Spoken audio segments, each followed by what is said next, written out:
On aurait dit un bateau fantôme au milieu de l'océan. Tout avait été laissé tel quel, comme s'ils avaient disparu de la surface de la Terre.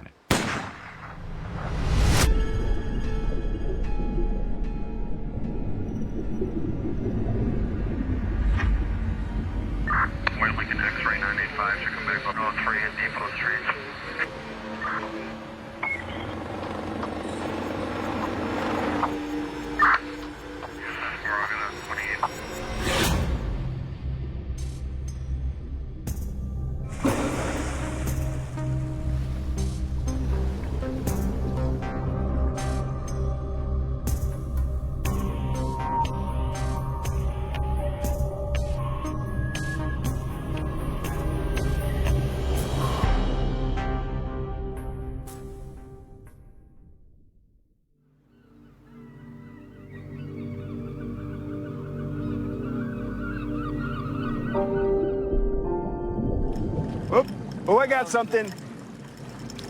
Reel it Fish in. on! Nice. Woo! Reel it in. It's a big one. Jake et Scott ont grandi sur les eaux de Miami. Grandir à leur côté, c'était toute une aventure. Scott était le demi-frère de Jake. On avait toujours quelque chose à faire en mer. On était les meilleurs amis.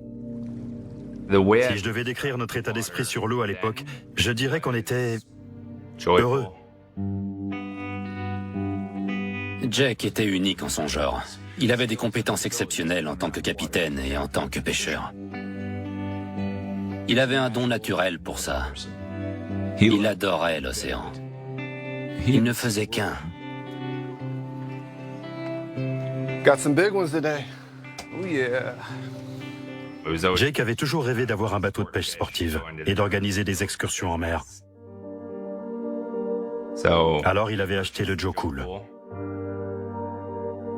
Un bateau magnifique.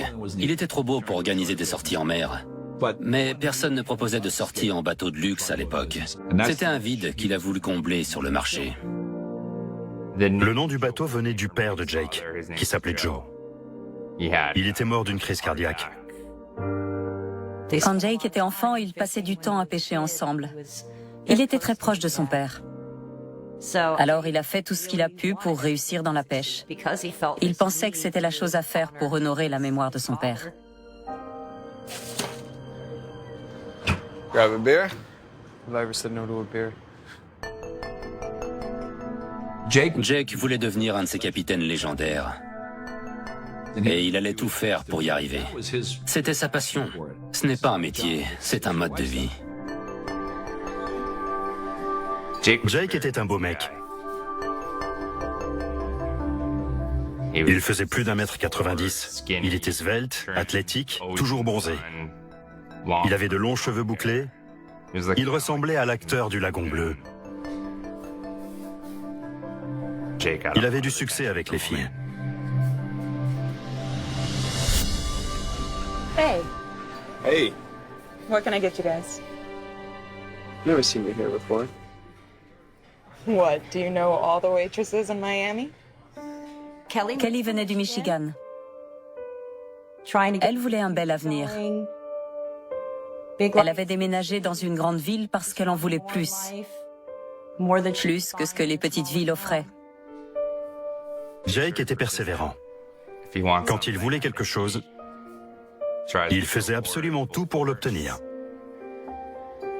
Il était l'homme le plus heureux de la Terre. Et elle était au 7e ciel. Elle ne cherchait pas à se mettre en couple. Mais Jake est arrivé dans sa vie et c'est venu naturellement.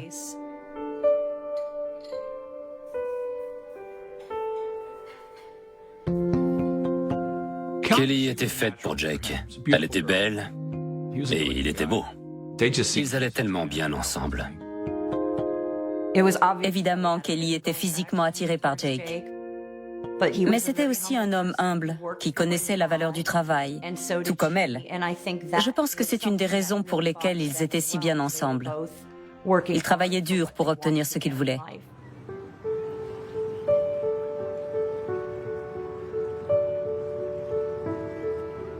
Hey. Elle voulait passer plus de temps avec Jake, à faire ce qu'il aimait, être sur un bateau. L'océan était le plus grand amour de Jake, mais c'était aussi la plus grande peur de Kelly.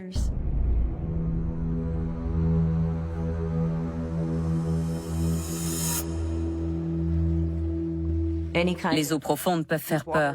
Elles sont sombres et on ne voit pas ce qu'il y a en dessous. Je crois que c'était vraiment la chose qui la terrifiait le plus au monde. C'est dans son enfance qu'elle a commencé à en avoir peur.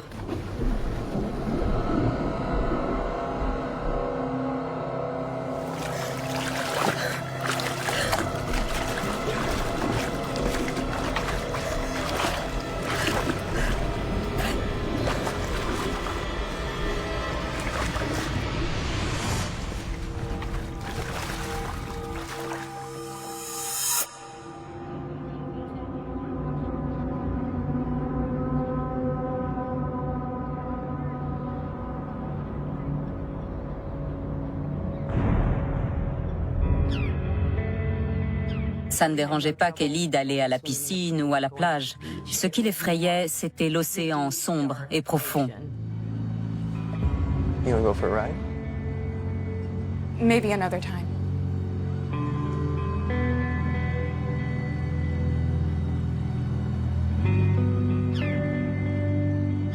Kelly?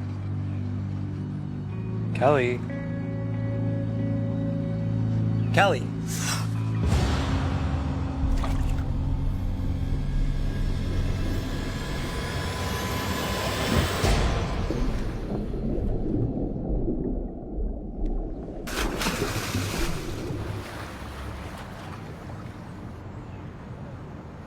Jake?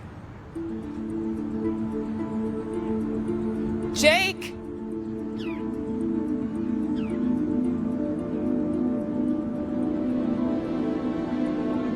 Jake!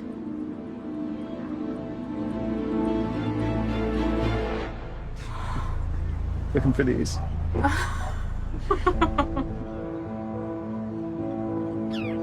Kelly voulait surmonter sa peur de l'eau. Tout simplement parce qu'elle était sensible à sa beauté. Elle était terrifiée par l'obscurité des eaux profondes, mais une partie d'elle savait aussi apprécier l'océan. Comme on dit, les opposés s'attirent en amour. Jake adorait l'océan et Kelly en avait peur, mais je pense que cela ne faisait que renforcer leur attirance mutuelle. Parfois, la peur de l'inconnu peut justement vous rapprocher d'une autre personne.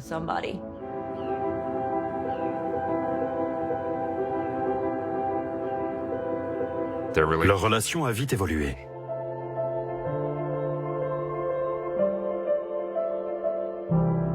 Ils ont fondé une très belle famille. Et ils se sont mariés. Ils avaient l'air si heureux ensemble. Je n'ai jamais rien entendu de négatif sur leur relation.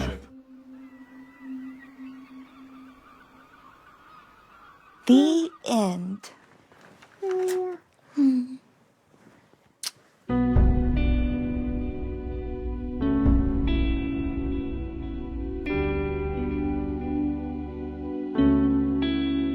Where's Daddy? Daddy's working, but he loves you very much, sweetheart. Kelly l'a toujours soutenu. Elle voulait qu'il réalise son rêve. Il devenait enfin réalité. Mais Jake travaillait tout le temps. C'était dur pour elle avec ses 2 enfants. Mais elle a tenu le coup et ça a fini par payer. Au moins pendant un temps. Kelly était une mère géniale. Je pense que ça n'a pas été facile pour elle de gérer ça toute seule. Mais on travaillait 14 heures par jour, sans s'arrêter. On ne pouvait pas se permettre de laisser quoi que ce soit en suspens. Les excursions en mer, ça peut rapporter gros. Mais l'entretien des bateaux coûte cher. Alors on ne pouvait pas s'arrêter. The Coast Guard intercepted a vessel smuggling arms and thousands of pounds of cocaine today, just off the coast of Miami. En 2007, on relevait encore des traces d'activités suspectes dans le détroit de Floride. Il n'était pas rare qu'il soit le théâtre de trafic d'êtres humains, de trafic de drogue ou d'actes de piraterie. Je suis certaine que Kelly avait peur qu'il puisse arriver quelque chose. Elle s'inquiétait pour son mari, évidemment. Mais Jake était un capitaine très expérimenté. Hey guys. Hey. We're still finishing up a few things, but then we'll be all ready to go. Yeah, sounds great.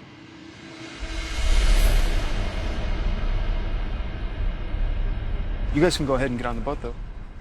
Thanks.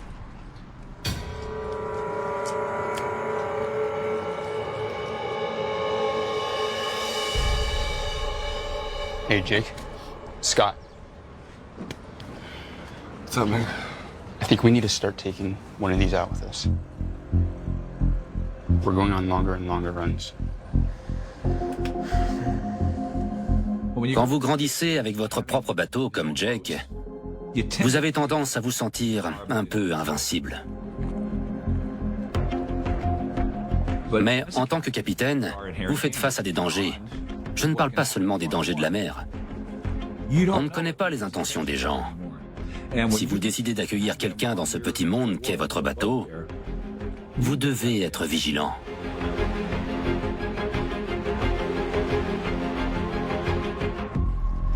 Come on, man. Guys, we know what we're doing out here. Are you sure? Yeah. We all rigged up and ready to go? Yeah. Je porte moi-même une arme. Je pense que c'est important. Il faut toujours être prêt à faire face au pire.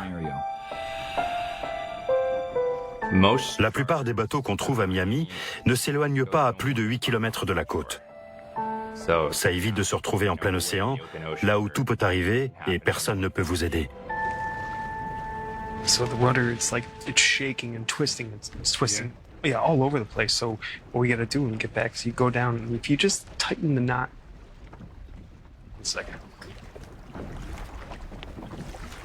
Here, let me help you with this. You actually gotta do it counterclockwise if you want it to come at you. So. Okay. All right.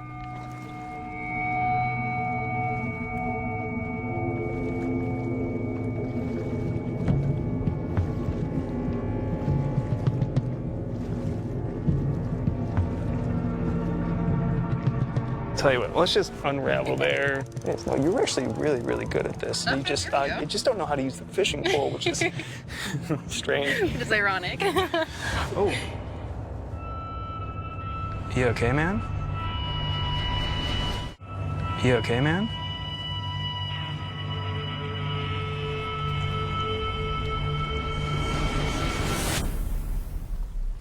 We take our picture?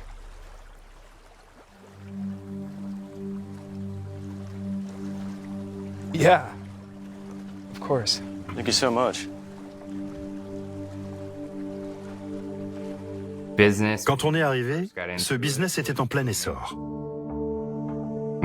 L'équipage du Joe Cool était simplement le meilleur de Miami. Il y avait Jake, Scott, Sam et moi. Scott s'occupait de la mécanique. Il savait tout ce qu'il y avait à savoir sur le bateau. Il pouvait pêcher, mais aussi réparer chaque pièce de notre équipement. C'était un gars plutôt silencieux. Sam Kerry était notre premier recrue sur le Joe Cool. C'était le meilleur ami de Jake. Le genre de gars qui aurait pu faire ce qu'il voulait dans la vie, mais qui avait décidé de vivre de sa passion. On travaillait bien ensemble. Hey, so I was thinking, why don't we all celebrate for having a great day out? Maybe with a few drinks?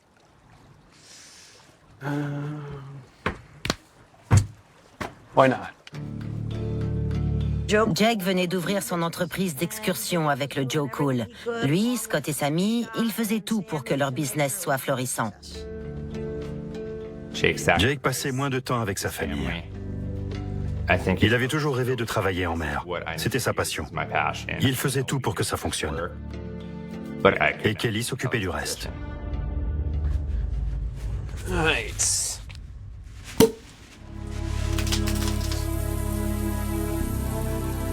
A toast to the 20-pound fish I caught today. Woo! Cheers. Yeah. Right.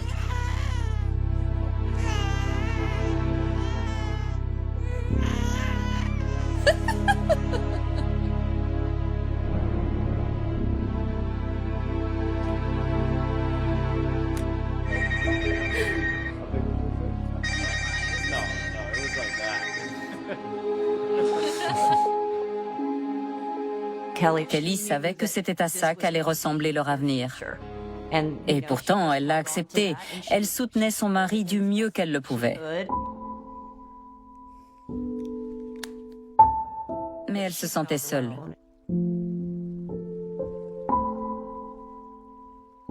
Et Jake travaillait tellement. Quand il n'était pas là, elle avait des doutes. Il était beau garçon et elle savait que beaucoup de femmes s'intéressaient à lui. Elle avait l'impression que quelque chose se passait. Jake.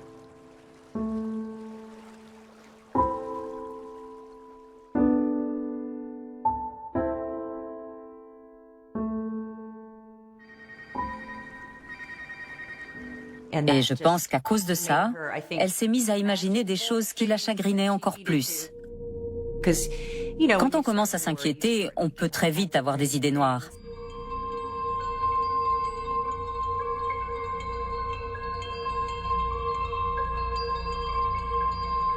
Kelly?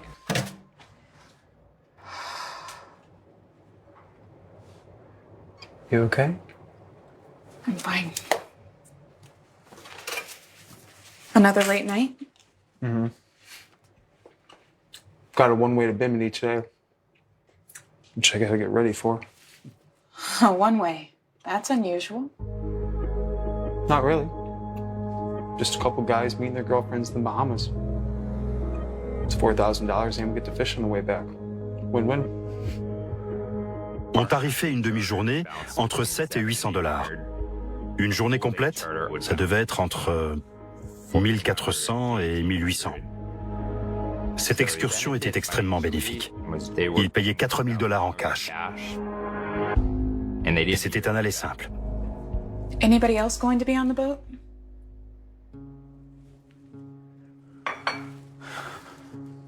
Kelly, I'm trying the best I can right now. I gotta go. See you tomorrow.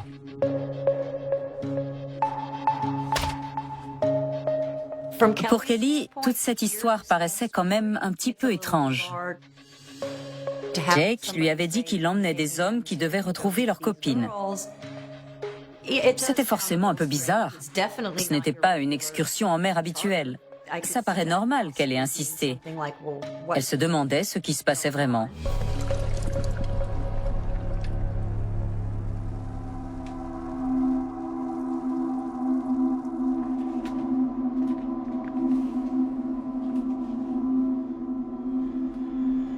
Hey, would you mind watching the kids until tomorrow? I have something I need to take care of.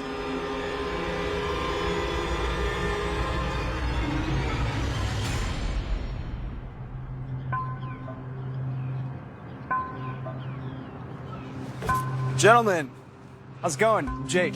Kirby. Pleasure. Guillermo. We're pretty much ready to go. If you guys just want to go ahead and settle up, we can be on our way. Yeah, we're ready to roll. 4,000, yeah? Yeah. All right, guys. All right. Let's go. I'll show you around. Cool. Come on. L'ambiance était bonne sur le bateau. Tout le monde était motivé. Ils avaient hâte d'arriver et de pêcher. C'était la première fois qu'ils allaient à Bimini avec ce bateau. Tout le monde était content.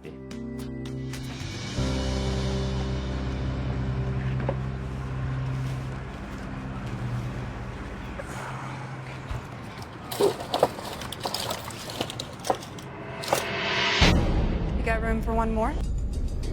Hey, what are you doing here? I want to go with you. Kelly est arrivée en trombe.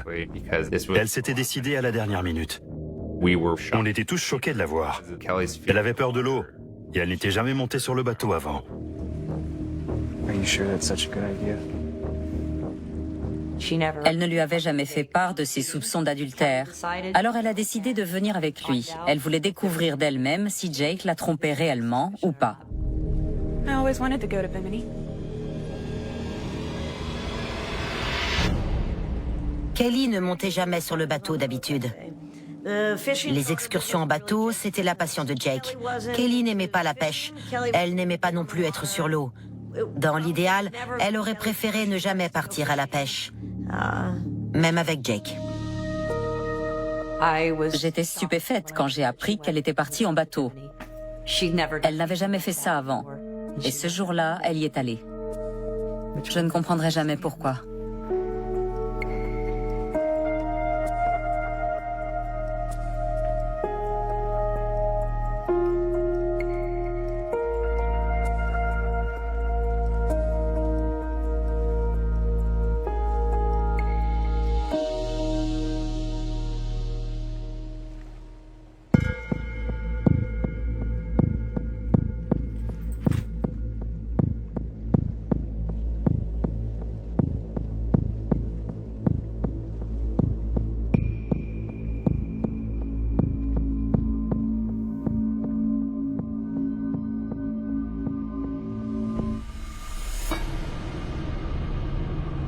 Sorry. No problem. I thought you were someone else. Kirby. I'm Kelly. Huh. Nice to meet you. Quand elle est montée sur le bateau, elle pensait trouver des preuves que Jake la trompait. Je pense que ses craintes se sont rapidement volatilisées quand elle a rencontré Kirby et Guillermo. So is it just you? Me and my man, Guillermo. Hi. Excuse me. Elle voulait seulement que tout se passe bien. Ils avaient leur petite famille et leur affaire marchait bien. Elle devait lui faire confiance si elle voulait que ça dure. Hey, can I talk to you guys for a second? Si je ne suis pas allé avec eux pour le voyage à Bimini, c'est parce que je devais me préparer pour un rendez-vous important le lendemain, avec les représentants d'un hôtel. Ils voulaient qu'on organise des excursions de pêche pour eux. What's up? Si tout se passait bien, il y avait un gros contrat à la clé. Alors on devait s'assurer de tout faire pour le signer. Just make sure you guys are back on time tomorrow. Yeah, dude. Why are you worried? J'avais un mauvais pressentiment. Je ne savais pas pourquoi. I have my gun. You guys should take it. Un capitaine ne connaît pas ceux qui montent sur son bateau. Jake n'y a jamais réfléchi.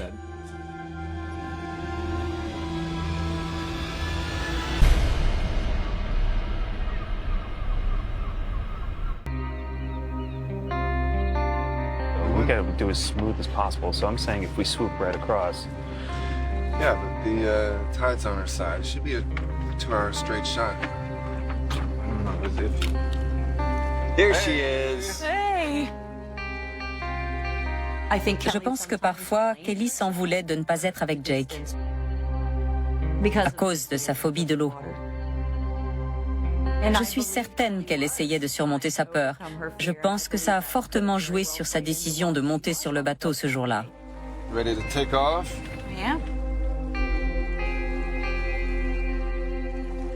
Kelly avait toujours cette peur de l'inconnu, bien sûr, mais elle se battait pour passer outre. Tout ce qu'elle voulait, c'était se rapprocher de son mari. You got this.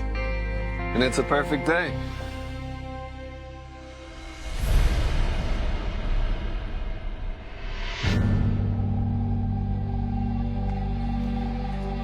Ce qui rend l'océan si effrayant, c'est l'inconnu. On ne voit pas ce qu'il y a au-delà, ni ce qui nous entoure. Si vous êtes sur un bateau et que vous vous éloignez trop de la côte, c'est un peu comme dans la jungle. Tout peut arriver, et c'est parfois terrifiant.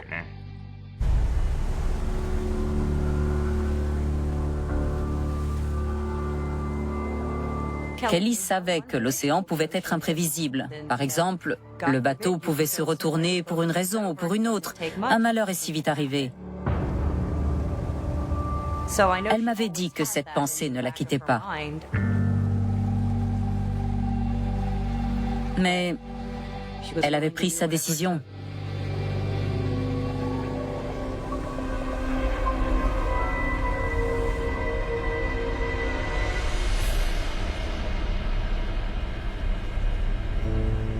Elle voulait préserver sa famille. Elle voulait que tout soit parfait.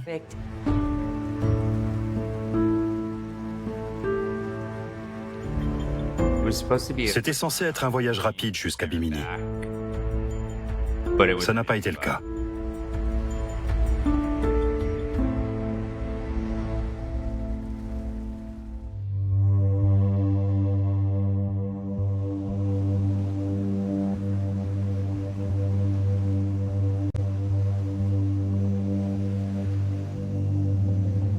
How do you drive this thing? It's actually pretty simple. Yeah? Got your 2 thrusters here, steering wheel.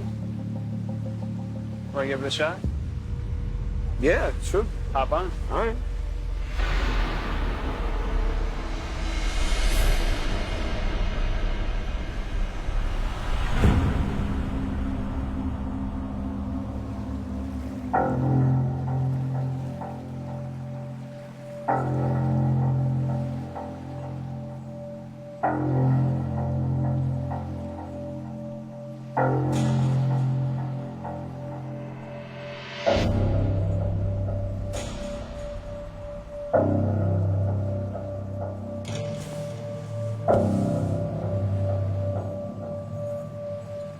Jake?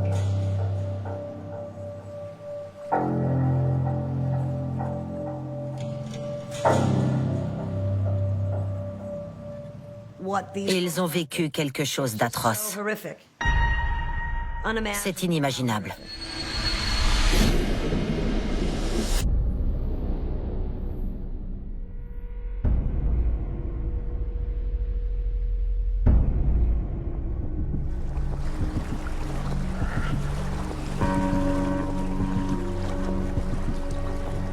Le matin, quand j'ai vu que le bateau n'était toujours pas là, je me suis énervé. Ils étaient en retard, et ça mettait une belle opportunité en péril.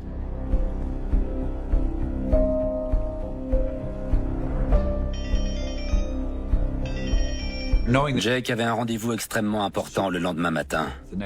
Il avait l'opportunité de signer un contrat qui allait profondément affecter l'avenir de son entreprise.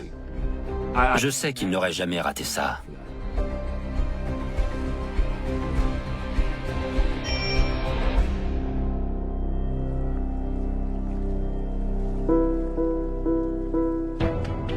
Un million de questions vous traversent l'esprit quand vous voyez qu'un bateau n'est pas rentré à bon port.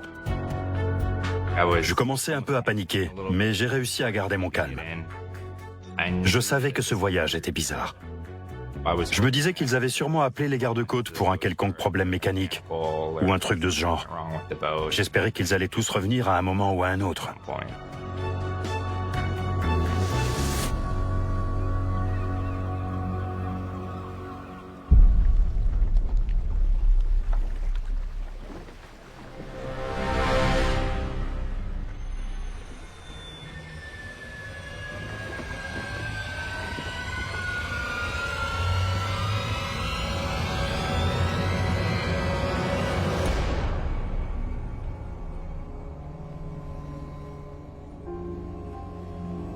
Il n'y avait toujours personne en milieu d'après-midi. C'était un peu bizarre. J'ai fini par appeler les gardes-côtes pour leur dire que le bateau n'était pas rentré. I want to report a missing boat.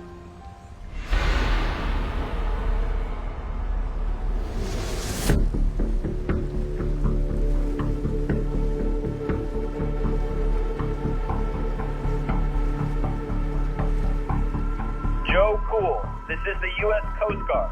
What is your location?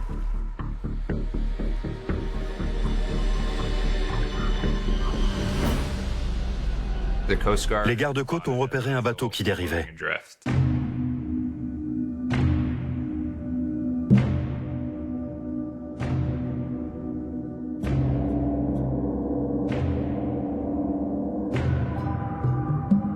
Ils nous ont dit que la première lettre du bateau était un J, la dernière un L, et qu'il venait de Star Island. Je leur ai dit que c'était notre bateau. Il dérivait à 40 km de Cuba. Pour moi, c'était juste impossible, parce que le courant du Golfe se dirigeait vers le nord. Si le bateau avait dérivé, il serait allé au nord, pas au sud. On l'avait forcément conduit vers le sud. Je savais que c'était mauvais signe.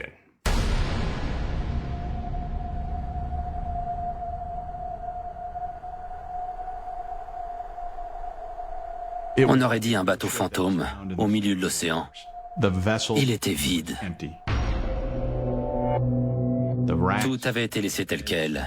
Les étagères, les lits, la cuisine, comme s'ils avaient disparu de la surface de la Terre. Mon téléphone a sonné, c'était une de mes collègues. Elle m'a dit ce qui s'était passé. J'ai tout de suite demandé si les enfants étaient à bord et elle m'a dit que non, ils n'étaient pas avec eux. On essayait de garder l'espoir qu'ils étaient là, quelque part. Le Joe Cool a été retrouvé dans une zone très fréquentée par les trafiquants de drogue et d'êtres humains. Évidemment, on a tout de suite fait le rapprochement. Leur disparition était possiblement liée à ces trafics de drogue et d'êtres humains. Les batteries du bateau étaient à plat. Et on a découvert des traces de sang à l'arrière du pont. On était perplexes en montant sur le bateau. Mais on a vite trouvé notre premier gros indice. Ce n'était pas une zone d'excursion habituelle. S'ils étaient sur l'eau, on ne savait pas où. Le matin du 24 septembre 2007, les gardes-côtes américains ont décidé de lancer des recherches par hélicoptère.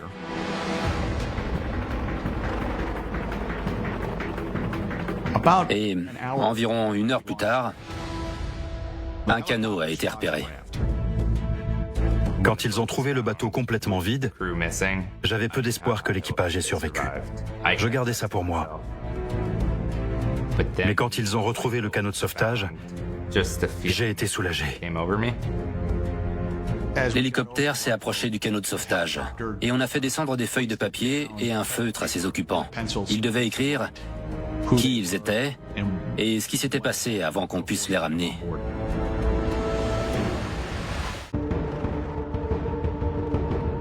Les gardes-côtes avaient trouvé un canot de sauvetage à 15 km du Joe Cool. Il y avait 2 personnes à bord.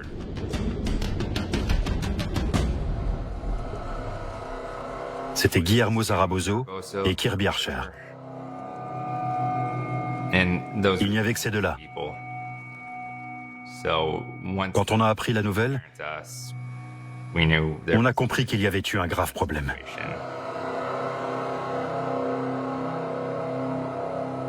On a pu reconstituer les pièces du puzzle.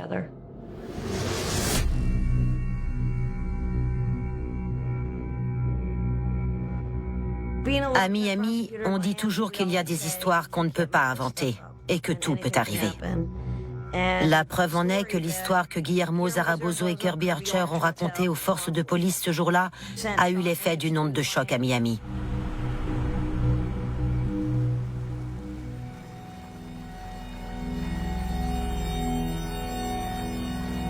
Jake?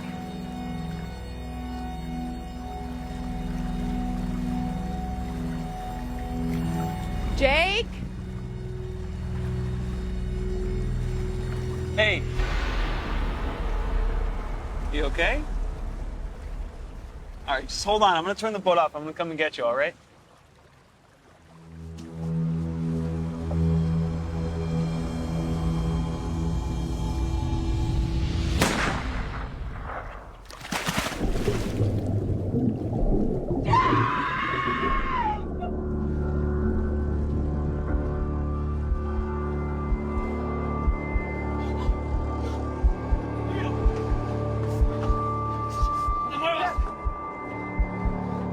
Guillermo a affirmé à la police que le bateau avait été accosté par 3 Cubains, des pirates. Ils avaient exécuté les 4 membres de l'équipage.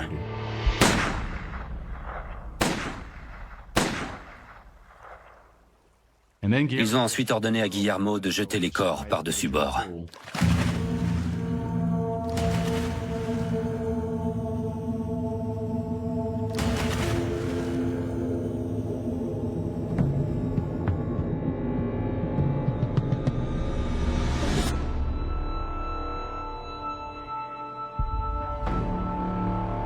Kirby m'a raconté qu'il pointait un pistolet sur sa tempe et lui avait ordonné de naviguer plein sud, vers Cuba. Mais cette histoire nous paraissait étrange. Quand j'ai interrogé Kirby, il avait l'air bouleversé. Son histoire ne tenait pas debout.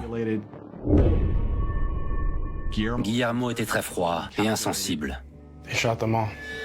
Les agents les ont interrogés et ils ont tous les deux raconté que des pirates les avaient abordés, mais pourquoi les avaient-ils laissés en vie? Et pourquoi n'avaient-ils pas pris le bateau? Il fallait absolument approfondir l'enquête.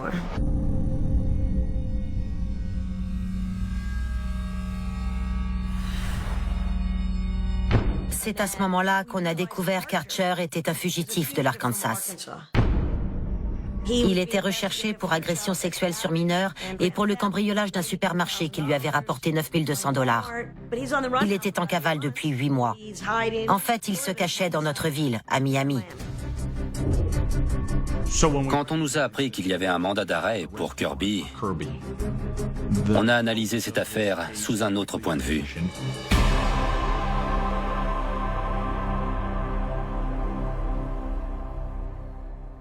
Ils sont restés en garde à vue. On devait savoir comment ils avaient tué 4 personnes. Dans un premier temps, on a réussi à inculper Archer pour s'être déplacé en avion dans le but d'éviter des poursuites. Et on a inculpé Zarabozo pour faux témoignage. Il avait dit n'être jamais monté sur le Joe Cool. Ils se sont cantonnés à leur histoire de détournement par des pirates jusqu'à ce que Kirby Archer décide de plaider coupable. Il a accepté de nous dire ce qui s'était vraiment passé sur le bateau. Ce qui nous a mis la puce à l'oreille, c'est qu'on ne savait pas qui étaient ces 2 hommes, ni ce qu'ils faisaient ensemble ou ce qu'ils avaient prévu. Ils se sont rencontrés en 2007. Kirby Archer avait la trentaine, c'était un ancien militaire. Guillermo Zarabozo avait 18 ans. Il était agent de sécurité et il essayait désespérément de devenir agent fédéral. D'après ce que nous a dit Zarabozo, quand Archer s'est présenté à lui, il s'est fait passer pour une sorte d'agent secret. Peut-être un agent du gouvernement, peut-être une sorte de mercenaire. Archer lui a dit que s'il l'accompagnait, il pouvait se faire beaucoup d'argent et qu'il pourrait l'aider à rentrer à la CIA. Excuse me. Kirby Archer nous a dit que Zarabozo et lui avaient un plan. Ils ont pris le bateau en sachant qu'ils n'iraient pas à Bimini, mais à Cuba.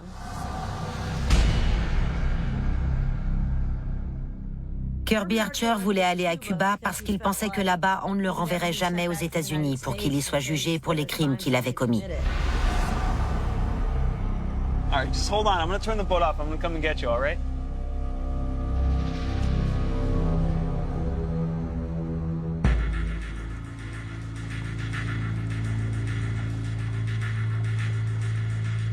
Okay, you can do it. Let's go.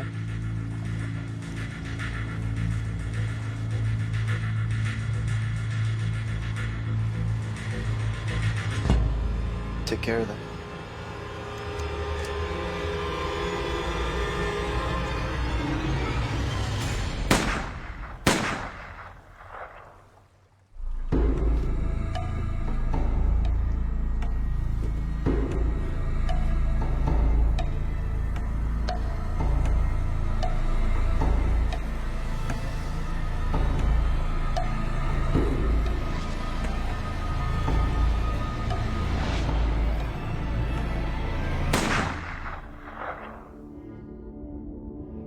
Kirby a dit à la police qu'il avait tué Jake en premier, sans qu'il le voie venir. Il a dit qu'ensuite, et ça me hantera à jamais, il a dit qu'il avait regardé Kelly dans les yeux avant de la tuer, et qu'elle savait ce qui allait lui arriver. Elle avait déjà compris que comme Jake, elle allait mourir. Elle le savait.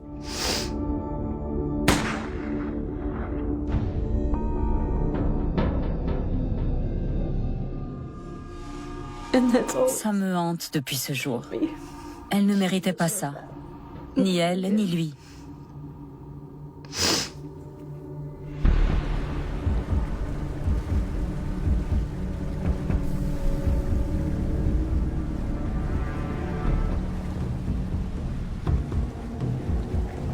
Hey, Kirby!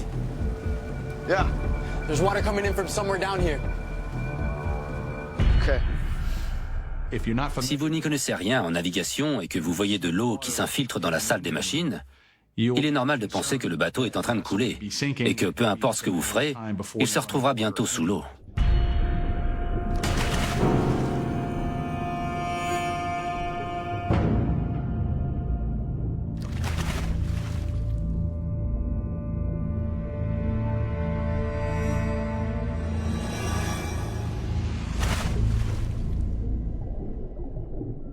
Ils sont montés dans le canot de sauvetage. Comme le bateau prenait l'eau, ils pensaient que le canot flotterait plus longtemps.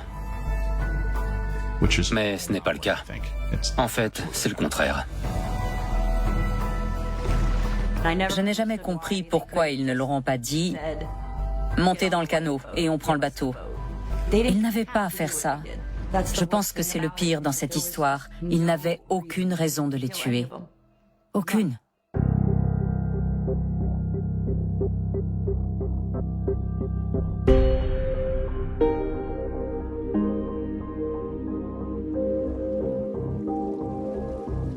Parfois, je me réveille le matin et je me dis que rien de tout ça n'est jamais arrivé, que c'était juste un horrible cauchemar, mais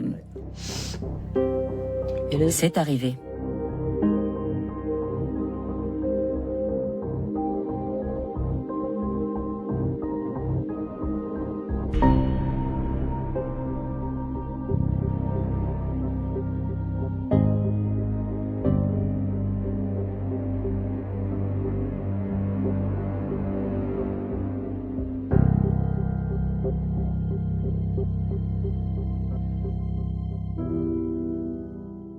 Ce qui me manque le plus chez Jake, c'est sa façon d'être. Son sourire. Sa présence. Jake est mort au moment où il réalisait le rêve de sa vie. C'est bien quelque part. J'aime les imaginer d'après mon dernier souvenir d'eux. Souriants, heureux d'être sur le bateau, comme s'ils vivaient la meilleure époque de leur vie. Ça me manque d'aller me balader avec Scott, en sachant qu'il couvre mes arrières. Ça me manque de sortir avec Sam. On était très proches. C'est le genre de personne qu'on ne rencontre qu'une fois dans sa vie.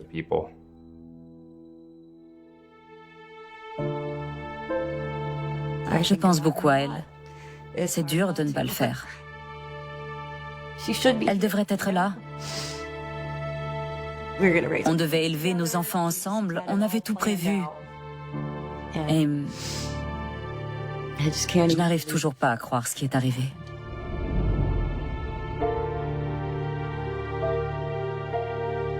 Quand je pense aux enfants, j'ai un sentiment de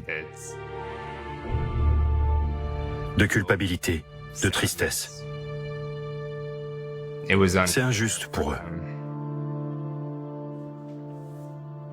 C'est terrible. Comment peuvent-ils vivre après avoir détruit autant de vies ?